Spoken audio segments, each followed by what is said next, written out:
Hey guys, what's up? Welcome to my video. Right now I am at Walmart. I went to Walmart to get something, and I was in there for no more than 15 minutes. I came back out, and guess what? My car is dead at this point. Car's dead at this point. It's not 100% dead. It's just that I can't get it to start. It's not starting on me. I can't get it to crank. Everything else works in the car. Everything else works in the car. All the lights work on the dash. Radio works. Heat doesn't work, but the blower motor works. Everything works. Even the alarm works, but I can't get the car to crank. It's just nothing. I hear a click. It doesn't crank. I hear a click, but it doesn't crank. So I was thinking maybe it was the battery that was the issue. So what I did was I actually turned on the headlights, went out, checked it out. It's nighttime. It's bright. Those headlights are bright. So I was thinking, maybe it's the headlights? I don't know. Maybe it's the battery or whatever, not the headlights, but the battery. So I was like, maybe it's the battery that's the problem. I was thinking to myself, I don't know. So I actually, popped the hood, checked out the battery, looked at the terminals. The terminals look pretty dirty. So I actually took out a wrench set, took the terminals off the battery, took a wire brush, cleaned it off, popped it in. I cleaned up the terminals pretty good. Terminals and the cables. Cleaned them up pretty good, popped it in, and went back into my car, tried to start it. It didn't start. And that was like the 15th time I tried starting it. So I'm like, okay, it's probably not the terminals that's causing it. I went and checked the ground wire. The ground wire looks good. Probably not that issue. But I did go back to Walgreens. Got a can of Coke and pretty much poured Coke on the terminals and the ground. Try to start up, nothing. So at that point, it wasn't the terminals or anything like that. I had to ask somebody to give me a jump. They jumped it. They put the cables on. I tried to crank the car, nothing. So basically, I had them put it on and put it on the battery and waited 5 minutes, 3 minutes, whatever. Try to crank it, nothing. So at that point, I knew it wasn't the battery. I knew 100% it wasn't the battery. My other thought was maybe it's the alternator, but I didn't leave my car running. I didn't leave my car running at all, so I don't think it was the alternator that was the issue. Normally, when the alternator is the issue, normally the car would die out on you with the engine running. Either it's on the road or it's idling or something like that, it will just go dead on you. But here's the test for it. I know it's 100% not the alternator because, first of all, I actually swapped out the alternator like 6 months ago. And I know it's not the alternator because I actually did, once another power source like cables from another car is put on the battery, if it was the alternator, the car would turn on. Once you take the cables off, the car would die out. At that point, you know that it's the alternator that's the issue. Did not happen here because I didn't hear a crank. The car didn't crank up, didn't turn on. None of that happened.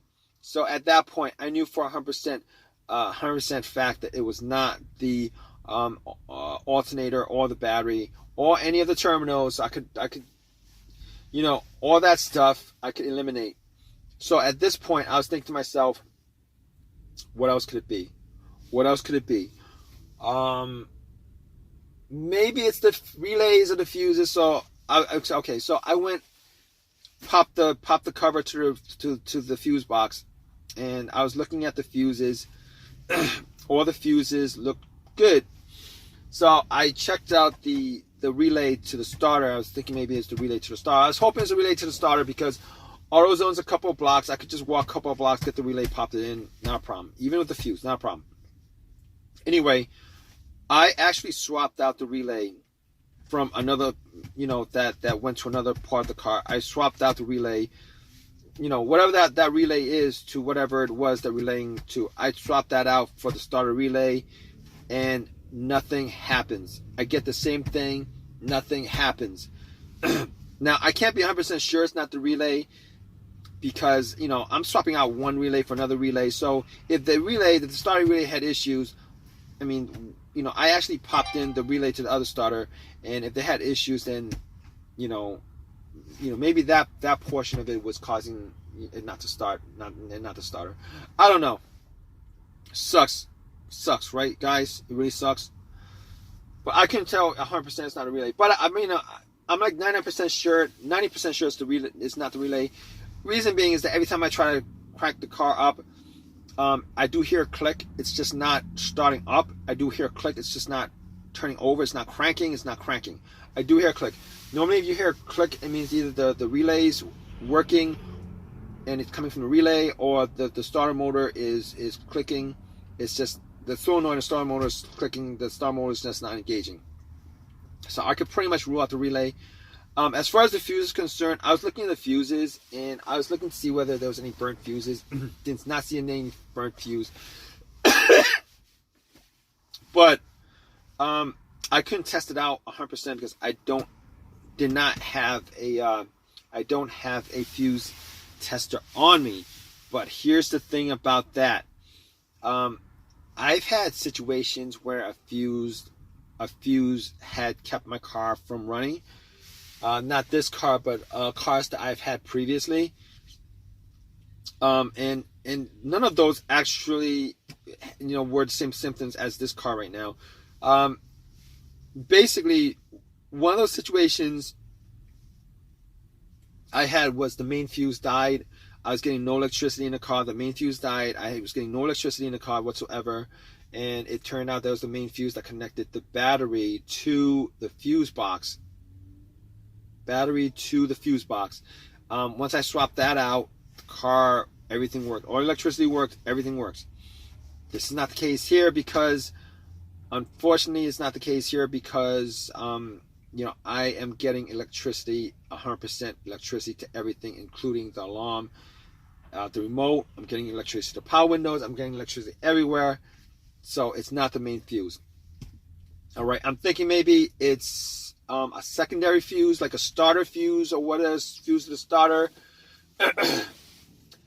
But here's the thing. I don't know if there's a starter fuse. I don't think there is to this car. But as far as my second thing that caused my fuse, the second fuse issue that I had as far as my experiences with fuse is not, causing the car not to start.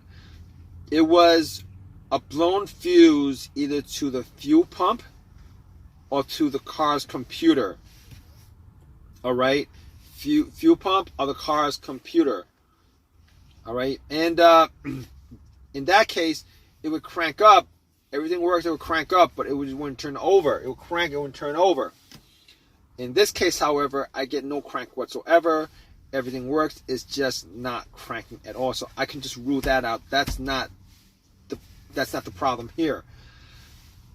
And at this point, the only thing I could think of is the starter. Now, I did not think it was the starter because I did swap out the starter about 8 months ago. I swapped it out 8 months ago.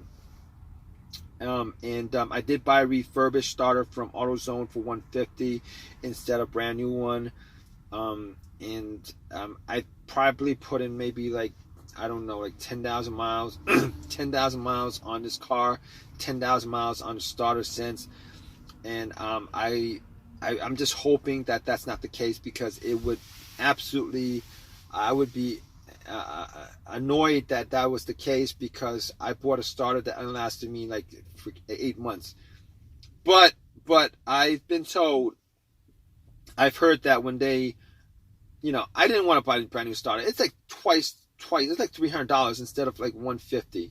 Well, with tax, it'll be like $330, $340. I wasn't gonna do that. And then both these starters are 100% warranted, like lifetime warranted or whatever. Anyway, I did buy the refurbished one. I read somewhere that as far as refurbished starters concerned, they only swap out the part that's broken and not. They don't actually replace any of the major parts. They only replace the part that's broken. So when you get a refurbished starter, I don't know how they clean it up as well as they do, because they look brand new. They only fixed the one part that's broken. They only fixed that one part that's broken, and the rest of the starter or the alternator or whatever that's refurbished has, 99%, has whatever the mileage that was on the car when that starter was given to them, when the core of the starter was given to them.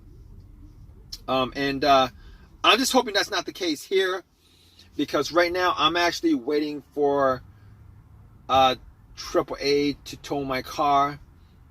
I'm waiting for them to get back to me, because I called them up like 15 minutes ago.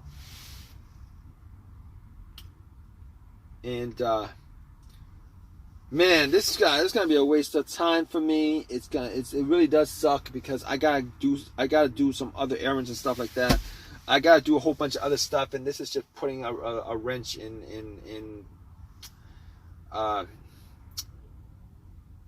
right, I'm gonna keep you guys updated, guys. All right, if you guys are in the same situation with me, I really do hope this video has helped you guys out. But I'm gonna keep you guys updated on this. All right, guys. So, man. All right, I did wait like 2 hours for a tow truck to tow my car, towed it to my house, and I actually did check out all the fuses with a fuse tester. All the fuses were fine. Wasn't quite sure about the relay, so I actually went to AutoZone, got a relay for it, popped it in, and nothing happened. So it definitely was not the relay that was causing it. It definitely wasn't the fuses. The terminals I cleaned out pretty good, and I actually did take out the ground, cleaned up that, put it in, nothing. So at that point I knew like 90% was a starter. I went and pretty much took out all the stuff, got to the starter. What I did was I put a line from the positive of my battery to the solenoid of the starter, the terminal on the solenoid of the starter, and tried to turn on. Unfortunately, nothing happened, so I knew for a fact at that point that it was a starter that was the problem, because I did test it out. So what I did was I took it out, brought it to AutoZone, told them about the situation. I had my phone number with them, so they knew it was 100% warranted. I actually tried to talk them into giving me a brand new starter because of this situation. Because I understand that the starter is 100% warranted, but you gotta understand the situation. Time is money. I wasted about 4 hours yesterday. I wasted about 3-4 hours going back and forth to AutoZone, taking out the starter, putting it back in. I mean, that cost me money. So I told them, maybe you guys could compensate me with a brand new starter. Did not want to do that. So, instead of, paying $300 for a brand new starter and not getting anything out of it, instead I actually got another refurbished starter, popped it in, turned the car on. It started up right away, turn off, turn on, start up right away, not a problem. So it was 100% the starter that was the problem. So it doesn't make, even though it's resolved, I'm still pretty annoyed at the fact that I only got like 8 months out of the starter. I was pretty annoyed at that. I was still pretty annoyed at that whole entire situation. But it is what it is. Nothing I could have done about it. At least I wasn't stuck on the road or whatever. I mean, that would have been like a worse situation, I think, if the alternator died on me and I was stuck on the road somewhere. That's a dangerous situation. But that's a story for another day if that actually comes up with this car. I want to thank you guys for listening. If this has helped you guys out in any way, please give me a thumbs up. Please subscribe. Please give me a thumbs up. If you guys have any comments, please leave me a comment in the comment section. I hope this has helped you guys out in some way. I mean, I went through all the procedures, pretty much all the procedures that you could do yourself as far as trying to figure out, a no start issue. So hopefully that has helped you guys out. But regardless, regardless, guys, you guys have any comments, please leave your comments, guys. All right, guys, take care.